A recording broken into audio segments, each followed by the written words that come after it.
தமிழகத்திற்கு தண்ணீர் திறந்துவிடப்பட்டதற்கு எதிர்ப்பு தெரிவித்து கர்நாடகாவில் இன்று முழு அடைப்பு போராட்டம் நடைபெற்று வருகிறது. அது குறித்த தகவல்களோடு நமது செய்தியாளர் மோகன்ராஜ் இணைந்திருக்கிறார். அவரிடம் பேசலாம். மோகன்ராஜ், நீங்க இப்ப எந்த இடத்துல இருக்கீங்க? அங்க போராட்டம் எந்த நிலையில இருக்கு?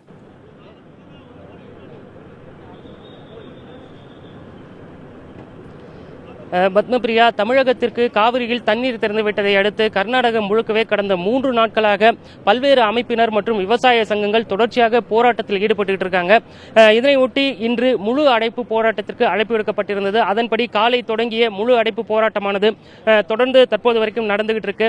இதன் காரணமாக கர்நாடக மாநிலம் முழுவதும் இயல்பு வாழ்க்கை பாதிக்கப்பட்டிருக்குன்னே சொல்லலாம். இந்த முழு அடைப்பு காரணமாக பள்ளி கல்லூரிகளுக்கு விடுமுறை அளிக்கப்பட்டுள்ளது. அது மட்டுமில்லாமல் வணிக நிறுவனங்கள், வர்த்தக மையங்கள், திரையரங்குகள் உள்ளிட்ட அனைத்துமே இந்த முழு அடைப்பு காரணமாக மூடப்பட்டிருக்கிறது. அது மட்டுமில்லாமல் தற்பொழுது நான் இருக்கக்கூடிய கர்நாடக எல்லையான அத்திப்பள்ளி பகுதியில் இன்று காலை 6 மணி முதற்கொண்டே பல்வேறு அமைப்பினரும் போராட்டத்தில் ஈடுபட்டு வராங்க. அதாவது எல்லை பகுதிக்கு வந்து தமிழக மற்றும் கர்நாடக அரசுக்கு தங்களது கண்டனத்தை தெரிவிக்கும் வகையில் ஒரு தொடர்ச்சியாக போராட்டத்திலும் ஈடுபட்டு வராங்க.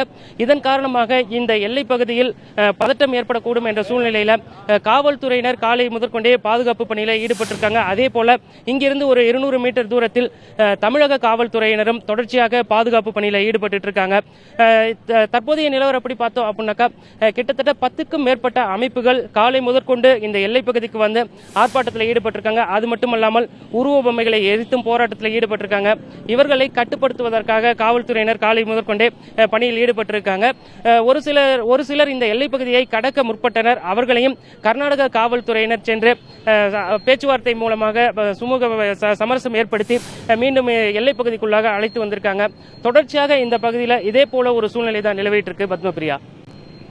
மோகன்ராஜ், கர்நாடக அரசு சட்ட ரீதியிலான நடவடிக்கை எடுத்து வரும் இந்த நிலையில இந்த போராட்டம் நடைபெற்றுக் கொண்டிருக்கக்கூடிய இந்த பகுதியில் என்னென்ன முழக்கங்கள் எழுப்பப்பட்டு இருக்கு? மேலும் அவர்கள் என்ன மாதிரியான கோரிக்கைகளை முன்வைத்து போராட்டம் நடத்தி கொண்டிருக்கிறாங்க?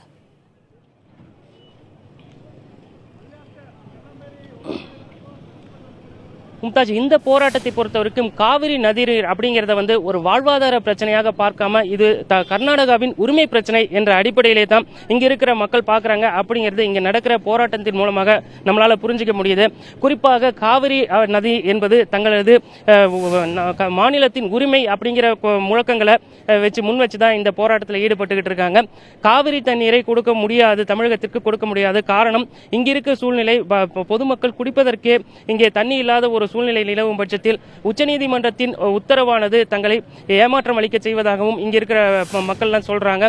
தொடர்ச்சியாக போராட்டத்தில் ஈடுபடுபவர்கள் பல்வேறு அமைப்புகளும் ஒருமித்த கருத்தோடு தமிழகத்திற்கு காவிரி தண்ணீரை வழங்க முடியாது, அந்த உடனடியாக தற்பொழுது திறந்துவிடப்பட்டுள்ள தண்ணீரை நிறுத்த வேண்டும் அப்படிங்கிற கோரிக்கையும் கோஷங்களை முன் வச்சுதான் இந்த போராட்டத்தில் ஈடுபட்டு இருக்காங்க. மும்தாஜ்.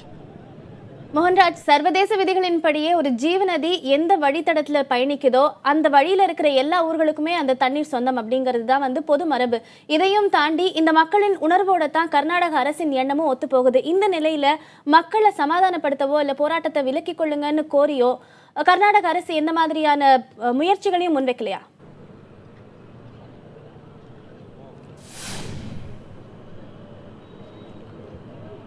கர்நாடகத்தை பொறுத்த வரைக்கும் ஆளுங்கட்சியாகட்டும் எதிர்கட்சியாகட்டும் அனைவருமே இந்த பிரச்சனையில், காவிரி நதிநீர் பிரச்சனையில் தொடர்ச்சியாக ஒருமித்த கருத்தோடு தான் செயல்பட்டுக்கிட்டு இருக்காங்க.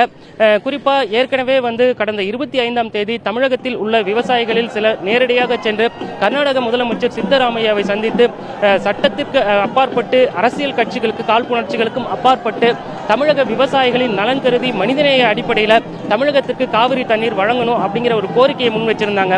இருந்த போதிலும் கூட விவசாயிகளின் கோரிக்கைக்கு பரிசீலனை செய்வதாக பதிலளித்த கர்நாடக முதலமைச்சர் பதிலளித்திருந்தார். அதன் தொடர்ச்சியாக நீர்ப்பாசனத்துறை கர்நாடகத்தின் நீர்ப்பாசனத்துறை அமைச்சர் கூறும்பொழுது கர்நாடக மாநிலத்தில் குடிப்பதற்கே தண்ணீர் இல்லாத சூழ்நிலையில் தமிழகத்திற்கு சாகுபடிக்கு தண்ணீர் கொடுக்க முடியாது அப்படிங்கிற ஒரு விஷயத்தை தான் முன் வச்சிருக்காங்க. இந்த அடிப்படையில் பார்த்தோம் அப்படின்னாக்கா கர்நாடகத்தில் இருக்க ஆளுங்கட்சியாகட்டும் எதிர்கட்சியாகட்டும் அனைத்து கட்சியினருமே ஒருமித்த கருத்தோடு தான் செயல்பட்டுக்கிட்டு இருக்காங்க அப்படிங்கிறத நம்மளால புரிஞ்சிக்க முடியுது. எனவே இந்த விஷயத்துல முழு அடைப்பு அப்படிங்கிறது அமைதியான முறையில் நடந்தால் போதும் அப்படிங்கிற ஒரு விஷயத்தை தான் ஆளுங்கட்சியினர் முன்னெடுத்திருக்காங்க. மற்றபடி இந்த மக்களை சமாதானப்படுத்துவதற்கான எந்த முயற்சியும் மேற்கொள்ளல அப்படிங்கிறதே சொல்லலாம். இருந்த போதிலும் ஏற்கனவே கிடைத்த தகவலின்படி கர்நாடக முதலமைச்சர் சித்தராமையா எந்த விதமான அசம்பாவிதமும் நடக்காத வண்ணம் இருக்க வேண்டும் என தனது ட்விட்டர் பக்கத்தில் ஒரு வேண்டுகோள் விடுத்திருக்காரு. இது மட்டும்தான் இங்கே இருக்கிற ஒரு நிலவரமா பார்க்கப்படுது. பத்மபிரியா. மோகன்ராஜ், விவசாய அமைப்புகளாக இருக்கட்டும் அல்லது பொதுமக்களாக இருக்கட்டும், அனைத்து அமைப்பினரும் இந்த போராட்டத்தில் ஈடுபட்டிருக்கக்கூடிய இந்த சமயத்தில் பொதுத்துறை மற்றும் தனியார் துறை சார்பாக எந்த மாதிரியான இழப்புகள் ஏற்பட வாய்ப்பிருக்கிறது? இது அந்த அரசு எந்த மாதிரியான முயற்சிகளை தடுத்து நிறுத்த ஈடுபட்டிருக்கு?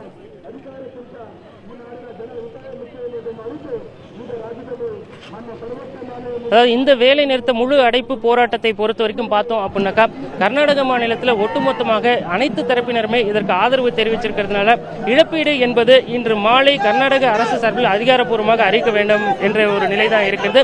ஆனால் இந்த பிரச்சனைகளை பொறுத்த வரைக்கும் தமிழகத்தில் பார்த்தோம் அப்படின்னாக்கா தமிழகத்திலிருந்து நாள்தோறும் ஒசூர் வழியாக கிட்டத்தட்ட 800 பேருந்துகள் இயக்கப்படுகிறது. அந்த பேருந்துகள் அனைத்துமே தமிழக எல்லையான ஒசூர் பகுதியிலே நிறுத்தப்பட்டிருக்கு. அது மட்டும் இல்லாமல் தமிழகத்திலிருந்து கர்நாடகம் வழியாக பல்வேறு மாநிலங்களுக்கு இயக்கப்படும் லாரிகள் இன்று முழு அடைப்பு காரணமாக இயக்கப்படவில்லை. இதன் காரணமாக இன்று ஒரு நாள் மட்டும் கிட்டத்தட்ட 800 கோடி ரூபாய் வர்த்தக பாதிப்பு ஏற்பட்டிருக்கிறதா லாரி உரிமையாளர்கள் தரப்பில் ஏற்கனவே தெரிவிக்கப்பட்டிருந்தது மும்தாஜ். இந்த அடிப்படையில் பார்த்தோம் அப்படின்னாக்கா நிச்சயமாக இந்த காவிரி பிரச்சனை என்பது ஒட்டுமொத்தமாக தமிழக விவசாயிகளை பாதிப்பதோடு மட்டுமல்லாமல் ஒட்டுமொத்த மக்கள், வியாபாரிகள், வணிகர்கள் என அனைத்து தரப்பினையும் பாதிப்புக்கு உள்ளாகும் ஒரு போராட்டமாகத்தான் இருக்கு அப்படிங்கிறத தான் பார்க்க முடியுது. மும்தாஜ்.